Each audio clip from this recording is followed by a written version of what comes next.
واپسی میں آتے ہوئے گرین لائن سے آئیں، پھر میں پوچھوں گا تبدیلی نظر آئی کہ نہیں آئی۔ اچھا، ایک اور منصوبہ ٹرانسپورٹ کا جو اس سے بھی زبردست منصوبہ ہونے جا رہا ہے، اور وہ میرے دل کے بہت قریب ہے، اس پہ میں نے بے تحاشا محنت کی ہے اگر میں خود کہوں، وہ ہے کراچی کا جدید سرکولر ریلوے کا منصوبہ۔ ہم جوان ہوتے تھے، ہم کرکٹ کھیلتے تھے تو اس زمانے سے سنتے تھے کہ کراچی کے اندر کوئی جدید سرکولر ریلوے کا منصوبہ بنایا جائے گا۔ اس کے بعد جنرل مشرف کی حکومت آئی، اور مجھے کوئی آڑ نہیں اس میں کہنے میں کہ میں نے، حالانکہ میں اس وقت سیاست میں نہیں تھا، لیکن نظریاتی طور پر میں اس حکومت کے خلاف تھا، کیونکہ میرے خیال میں پاکستان کے اندر ایک جمہوری نظام ہونا چاہیے۔ لیکن اس میں کوئی شک نہیں ہے کہ جنرل مشرف کے وقت میں ان سالوں کے اندر 8 سال جو وجہ تھے، کراچی میں ہم نے کام ہوتے ہوئے دیکھا۔ لیکن اس کے باوجود وہ حکومت بھی، اور بڑی شدید خواہش تھی کہ KCR کا منصوبہ چلایا جا سکے، وہ چلانے میں کامیاب نہیں ہوئے۔ پھر اس کے بعد جس وقت کراچی ٹرانسفارمیشن پلان بنا، اور ہم نے جو وفاق میں جن صوبوں کی ذمہ داری لی، گرین لائن ان میں سے ایک تھا، وہ تو آپ نے چلتے ہوئے دیکھ لی ہے، KCR کا منصوبہ بھی ہم نے شامل کیا۔ اور مجھے ابھی تک یاد ہے چیف منسٹر ہاؤس میں میٹنگ ہو رہی تھی، کیونکہ شروع میں کچھ یہ تھا، سندھ حکومت کہتی تھی کہ یہ ہم کریں گے، ہم نے کہا ہے سپریم کورٹ نے، اور یہ حقیقت ہے کہ سپریم کورٹ میں مجھے جسٹس گلزار، چیف جسٹس سپریم کورٹ نے خود آرڈر کیا تھا کہ یہ منصوبہ KCR کا جو ہے یہ آپ نے بنانا ہے۔ تو میں تو سپریم کورٹ کے میں احکامات پر عمل کر رہا ہوں، اور اگر آپ چاہتے ہیں بنانا تو آپ کو ہم روکیں گے نہیں، آپ بنا لیں۔ خیر الٹیمیٹلی وہ طے ہو گیا کہ وفاق ہی یہ کرے گی۔ مجھے ابھی تک یاد ہے، مجھے چیف منسٹر نے کہا کہ اسد آپ بنانا چاہتے تو ہیں لیکن لکھ لیں یا آپ بنا نہیں سکیں گے۔ تو میں آپ کو، کراچی کے شہریوں کو، اور سب سے زیادہ چیف منسٹر سندھ کو یہ خوشخبری دینا چاہتا ہوں کہ پچھلے ہفتے پبلک پرائیویٹ اتھارٹی کے بورڈ جو ہے، جس کا چیئرمین میں خود ذاتی طور پہ ہوں، ہم نے کراچی سرکولر ریلوے کے ٹرانزیکشن سٹرکچر کی حتمی منظوری دے دی ہے۔ انشاءاللہ تعالی فروری کے ماہ میں ایکنک کی منظوری ہو جائے گی، اور جیسے دنیا کے شہروں میں بہترین آپ کو ٹرین چلتی ہوئی نظر آتی ہے، انٹرسٹی ٹرین، انشاءاللہ تعالی وہ ٹرین کراچی کے اندر بھی آپ کو چلتی ہوئی نظر آئے گی۔ پانی کا ذکر ہو رہا تھا، پانی کا، خیر سارے پاکستان میں آپ جہاں پہ بھی جائیں گے تو آپ عوام سے اگر بات کریں گے تو وہ پانی مانگتے ہیں۔ کراچی ترسا ہوا پانی کے لیے، بوند بوند پانی کے لیے ترسا ہوا۔ میرے اپنے گھر میں، حالانکہ ہمارے پاس ایک انتہائی محنتی MP شہزاد قریشی بھی ہے، ایک انتہائی محنت کرنے والے دیانتدار MNA آفتاب صدیقی بھی ہیں، لیکن ان کے ہوتے ہوئے بھی ہمارے گھر پانی نہیں آتا، ہم ٹینکر سے ہی پانی خرید کے ڈالتے ہیں۔ اس مسئلے کو حل کرنے کے لیے K4 کا منصوبہ سندھ حکومت یہ منصوبہ کر رہی تھی، وفاق نے نصف اس کا پیسہ دینا تھا، 1/2 سے زیادہ منصوبے پہ کام ہوتا رہا، منصوبہ کہیں بھی حتمی شکل نہیں نظر آئی۔ آخر کار منصوبہ رک گیا۔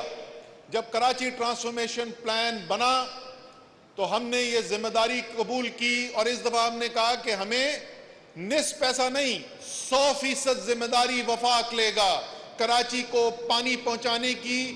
یہ جس کے پہلے فیز کے اندر 26 کروڑ گیلن پانی آنا ہے کراچی کے اندر، اس کی ذمہ داری وفاق لے گا۔ اور آپ کو خوشی ہوگی کہ پیر کے دن، سن لیجئے، پیر کے دن، آنے والا پیر جو ہے، پیر کے دن 31 جنوری کو ایکنک کی میٹنگ ہے، جس کے اندر 100 ارب سے زیادہ روپے کی لاگت سے وفاق یہ منصوبہ مکمل کرنے کے لیے جا رہا ہے، اور انشاءاللہ تعالی 2023 کے آخر سے پہلے کراچی کے اندر 26 کروڑ گیلن پانی پہنچا دیا جائے۔ اور امید ہے، جیسے میں نے کہا کہ 2023 کے آخر سے پہلے کراچی کو پانی پہنچا دیا جائے گا، لیکن کراچی کے اندر تو پانی کی ترسیل کراچی واٹر سیوریج بورڈ نے کرنی ہے، سندھ کی حکومت اس کو کنٹرول کرتی ہے، تو اس سے پہلے ایک لوکل حکومت کا، مقامی حکومت کا الیکشن ہونے جا رہا ہے۔ اس کی آخر میں ذرا تفصیل سے بات کروں گا، اور پھر اگلے سال ایک جنرل الیکشن ہونے آ رہا ہے۔ انشاءاللہ تعالی ان دونوں الیکشن کے اندر کراچی کے عوام جو پیپلز پارٹی نے کراچی کے ساتھ کیا ہے، نہ صرف اس کا قرضہ چکائیں گے بلکہ منافع کے ساتھ چکائیں گے، اور نہ پیپلز پارٹی کے پاس یہ مقامی حکومت بچے گی، نہ سندھ کے اندر ان کی حکومت بچے گی۔ اور انشاءاللہ تعالیٰ آنے والے خدمتگار لوگ ہوں گے، جیسے آپ نے کوآپریٹو مارکیٹ بنتے ہوئے دیکھی ہے، جیسے گرین لائن آپریشن بنتے ہوئے دیکھی ہے، جس طریقے سے K4 کا منصوبہ بنتے ہوئے دیکھ رہے ہیں، اسی طریقے سے انشاءاللہ تعالیٰ کراچی کے اندر بھی ترسیل کا نظام ہوگا، پانی کی ترسیل کا نظام، اور کراچی جو پانی کی بوند بوند کے لیے ترسا ہوا ہے، یہ پیاس انشاءاللہ تعالیٰ کراچی کی بجھائی جائے گی۔ ایک اور مسئلہ، اور وہ بہت سارے مسئلوں سے جڑا ہوا، کراچی کا ایک دیرینہ مطالبہ کہ مردم شماری کے اندر کراچی کی آبادی کو پورا ظاہر نہیں کیا جاتا۔ اچھا، اس کام کے اوپر سیاست بڑی پارٹیوں نے کی، یہ بھی آپ سمجھتے ہیں۔ اب تو جمہوری نظام آپ لوگ دیکھ چکے ہیں، بہت عرصے سے دیکھ رہے ہیں، الیکشن ہوتے ہیں، لوگ وعدے کرتے ہیں۔ یہ جو سیاسی پارٹیاں ہیں، ان کی سیاست اس میں چلتی ہے کہ لوگوں کے مسائل نہ حل ہوں، وہ مسئلے کے اوپر سیاست کرتے ہیں، مسئلے حل نہیں کرتے۔ تو صرف وہ جو کہ خدمت کرنے کے لیے آیا ہوا ہے، جو سیاست کرنے کے لیے نہیں آیا، وہی مسئلے کا حل کرتا ہے۔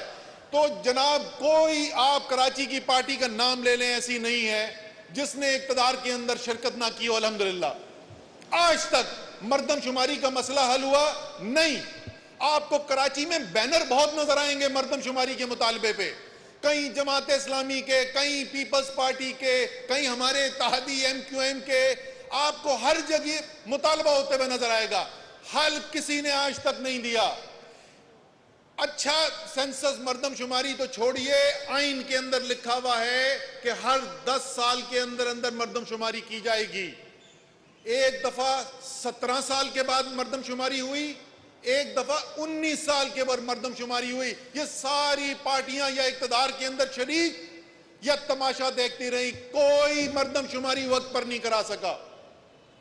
یہ تحریک انصاف کی حکومت ہی ہے، یہ عمران خان کی حکومت ہی ہے کہ جس CCI مشترکہ مفادات کونسل کے میٹنگ کے اندر حتمی فیصلہ ہوا پچھلے الیکشن کا، اسی مشترکہ مفادات کی کونسل کی میٹنگ کے اندر فیصلہ کیا گیا کہ فی الفور اگلا مردم شماری کرانی ہے۔ تحریک انصاف خدمت کی سیاست کرتی ہے، ٹیکس کے پیسے سے لوگوں کو سہولیات فراہم کی جاتی ہیں۔ وفاقی وزیر منصوبہ بندی اسد عمر کراچی میں مارکیٹ بحالی کی تقریب سے خطاب کر رہے ہیں۔